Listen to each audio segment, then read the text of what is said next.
पर hardware enable अगर ये लाइन ओपन है तो आप कितने भी आईसी चेंज कर ले, कितने भी कैपेसिटर, डायोड, कॉइल चेंज कर ले, कोई फायदा होने वाला नहीं है।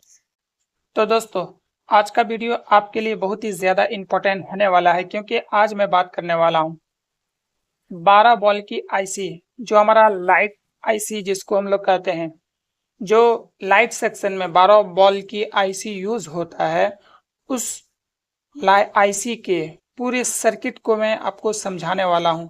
अगर आपने इस सर्किट को समझ लिया तो कोई भी लाइट सेक्शन का मोबाइल आपके पास आ जाए तो आपको लाइट सेक्शन रिपेयर करना, सर्किट को बनाना आपके लिए बहुत ही आसान हो जाएगा। हम लोगों को दिमाग में बहुत सा उलझन रहता है कि हमें मोबाइल को रिपेयर कैसे करना है। स्कीमेटिक तो हम लोग देखते हैं, लेकिन समझ में नहीं आता है कि हमारा ये लाइन क्या है, इस लाइन का क्या मतलब है। हमें बहुत ही ज़्यादा टेंशन सा लगता है कि मोबाइल को हम लोग रिपेयर कर पाएंगे या नहीं कर पाएंगे। जैसे यहाँ पर आप देख पाएंगे PWM है, HDASCL जो है, ये सब का लाइन का काम क्या है, ये सब लाइन खराब होने से मोबाइल में क्या प्रॉब्लम आता है, ये सब चीज़ें आपको हर एक चीज़ मैं बताने वाला हूँ। मोबाइल में कोई भी फॉल्ट आता है तो या तो शॉर्ट होता है या फिर आपका लाइन ओपन होता है या कैपेसिटर कहीं से ओपन होता है, दो ही प्रॉब्लम ही आता है, लेकिन हमें लगता है बहुत ही बड़ा। अगर आपको सर्किट समझ में आ गया तो ये चीज़ें आपको बहुत ही आसान लगेगा, मोबाइल को रिपेयर करना आपके लिए बहुत ही आसान हो जाएगा। तो मैंने अभी तक पार्ट पार्ट जो वीडियो बना रहा हूँ, अगर आप उस वीडियो को नहीं देखें तो सबसे पहले उस वीडियो को देखें, क्योंकि मैंने 6 लेग आईसी के बारे में पूरी डिटेल में समझाया है। 9 बॉल की लाइट आईसी है, उसके बारे में मैंने पूरी डीपली आपको बताया है। अब मैं 12 बॉल की आईसी के बारे में बताने वाला हूँ। अगर आप इस 12 बॉल की आईसी अगर समझ लिया, यानी मैं जो भी वीडियो 3 वीडियो लाइट सेक्शन के बारे में बनाया, शायद एक और वीडियो बनेगा, अगर सिर्फ ये 4 वीडियो आपने डीपली देख लिया, कॉपी कलम से अगर आपने लिख लिया, लाइन के बारे में मैं हर एक लाइन का क्या काम होता है उसके बारे में पूरी डिटेल में मैं समझाऊंगा। अगर आपने इन लाइनों को समझ लिया तो आपको मोबाइल रिपेयर करना बहुत ही आसान हो जाएगा। तो वीडियो शुरू करने से पहले बस मेरी आपसे एक रिक्वेस्ट है कि अगर आप इस वीडियो को पूरा देखना है तो पूरा ज़रूर देखें। अगर आप स्किप करके देखेंगे तो आपको सर्किट बिल्कुल ही समझ में नहीं आएगा।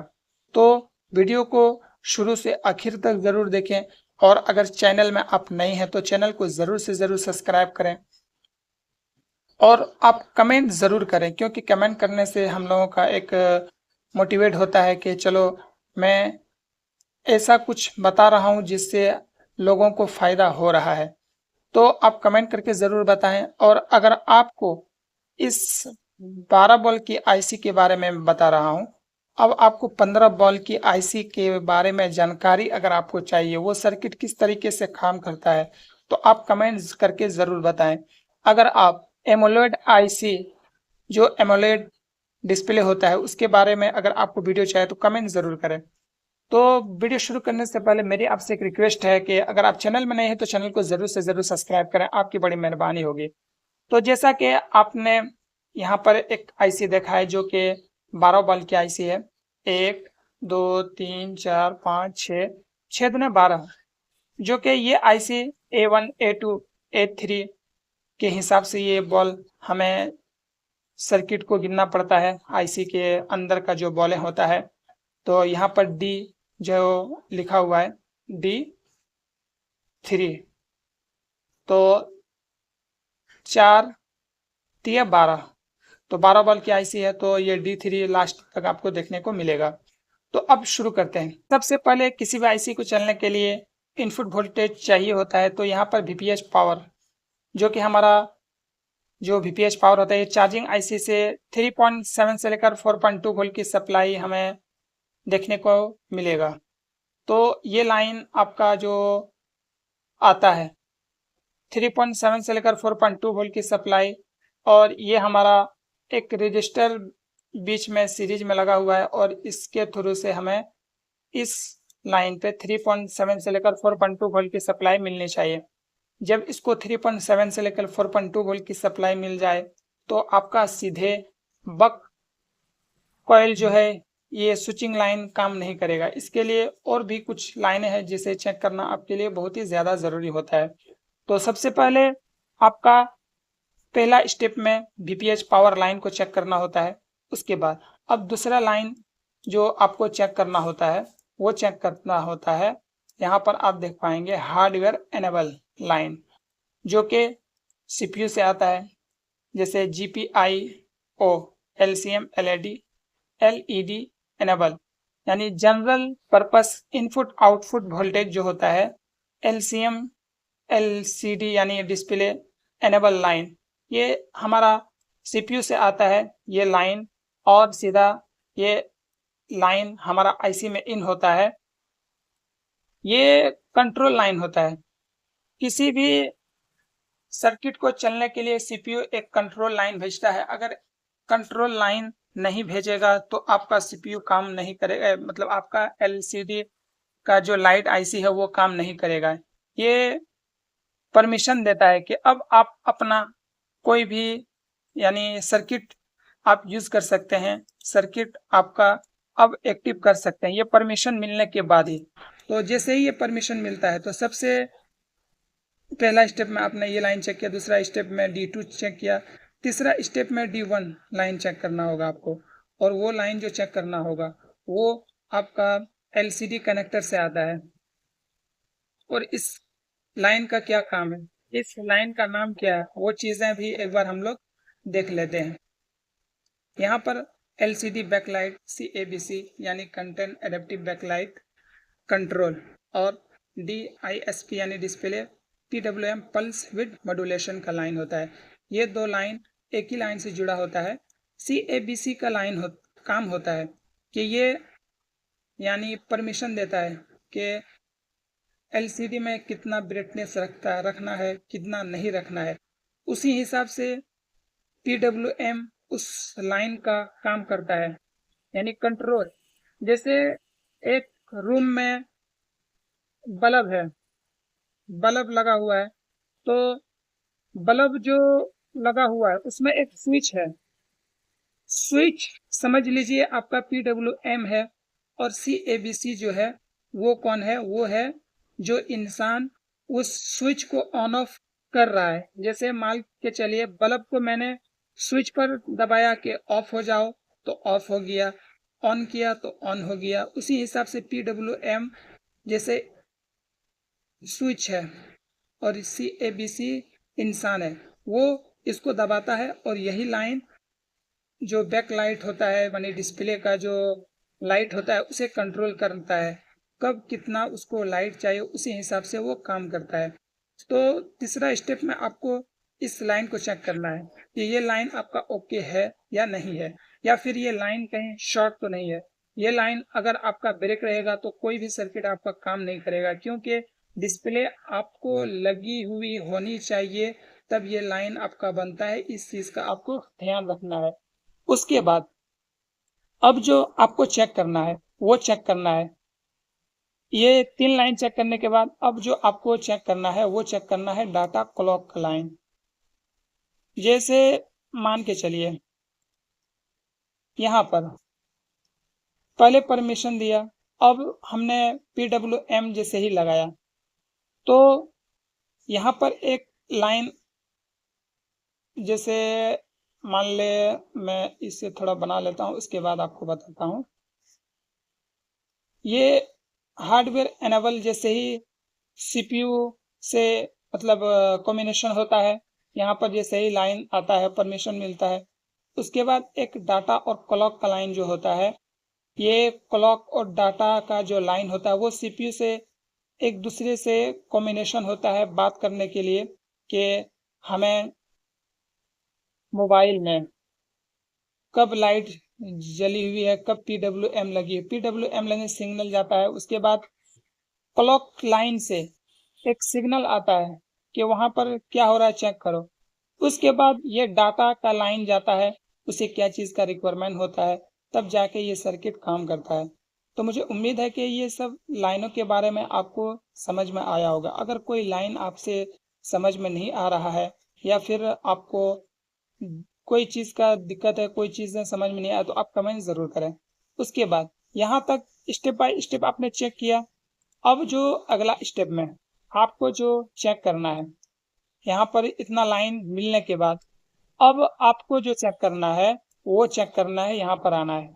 पहले वो सब लाइन ओके होनी चाहिए, तब आप कॉइल के बारे में सोच सकते हैं, देख सकते हैं।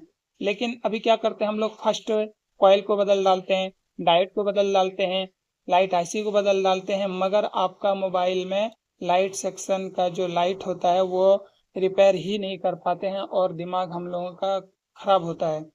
तो आपको स्टेप से अगर काम करेंगे तो आपका कोई भी लाइट का प्रॉब्लम हो कभी भी रिटर्न नहीं जाएगा। अब मिसाल के तौर पर हार्डवेयर एनेबल अगर ये लाइन ओपन है तो आप कितने भी आईसी चेंज कर ले, कितने भी कैपेसिटर डायोड कॉइल चेंज कर ले, कोई फायदा होने वाला नहीं है। तो ये यहाँ पर था।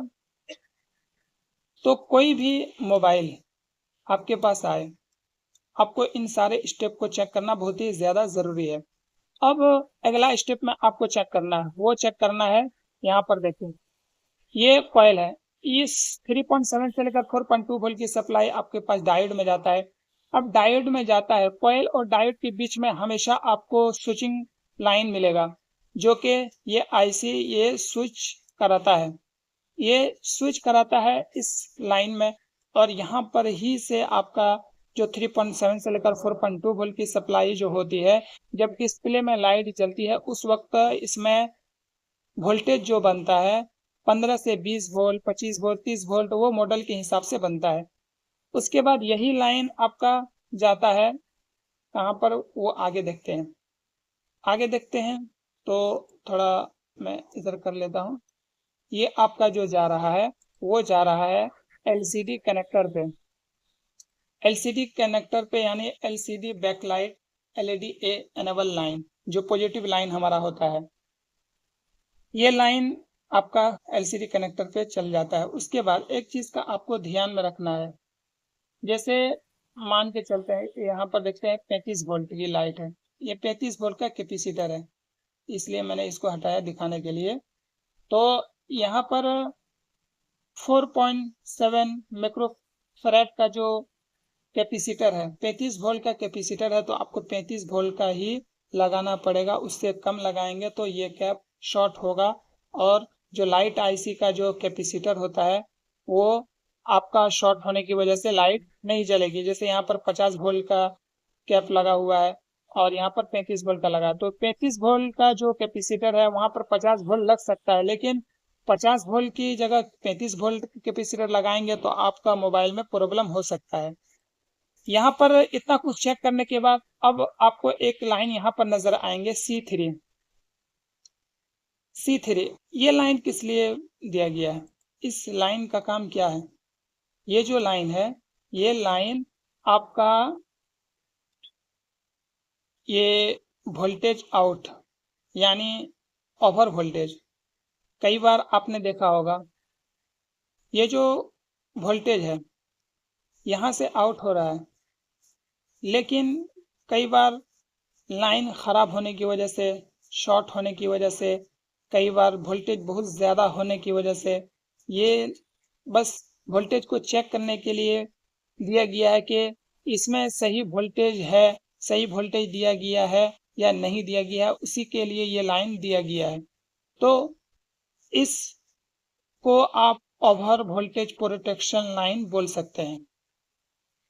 अब इस लाइन को भी समझ लिया, अब हम लोग जो अगला लाइन जो समझने वाले हैं A1 B1, ये लाइन आपका कहाँ पर जा रहा है, कनेक्टर पे। इन दो लाइन का काम क्या है? सबसे पहले तो इन दो लाइन का काम ये होता है, जैसे एलसीडी टेक लाइट एलईडी कैथोड लाइन यानी आपका माइनस लाइन जैसे एलईडी ए, ये हमारा प्लस लाइन है और ये माइनस लाइन है। प्लस और माइनस लाइन जो होता है, हमारा एलसीडी के अंदर जो लाइटें होती है उसमें दो सिरे होती है, एक प्लस एक माइनस। तो माइनस और प्लस, ये प्लस लाइन के लिए लाइन वहाँ पर एक्टिव होता है, ये माइनस लाइन के लिए ये लाइन वहाँ पर एक्टिव होता है। तो इन दोनों लाइन का काम आपको समझ में आया होगा कि ये लाइन कहाँ पर जाके जुड़ता है। उसके बाद जो सर्किट अपना काम जैसे वोल्टेज बढ़ाना घटाना ये सर्किट तो काम करेगा, लेकिन ये कहाँ पर जाके जुड़ता है वो चीज़ आपको समझ में आया होगा। उसके बाद ये लाइन चेक करने के बाद आपको अब जो चेक करना है वो चेक देखना है और कौन कौन से लाइन इसमें दिया गया। तो यहाँ पर C1 का एक लाइन है जो कि ग्राउंड से जुड़ा हुआ है। तो अब हमें यहाँ पर देखना है कि और कौन कौन से लाइन बाकी रह गया है। तो यहाँ पर 2 लाइन बाकी है, तो देख लेते हैं इस लाइन का काम क्या है। तो ये तो हमारा ग्राउंड से जुड़ा हुआ है और ये भी एक लाइन बहुत ज़्यादा इम्पोर्टेंट है।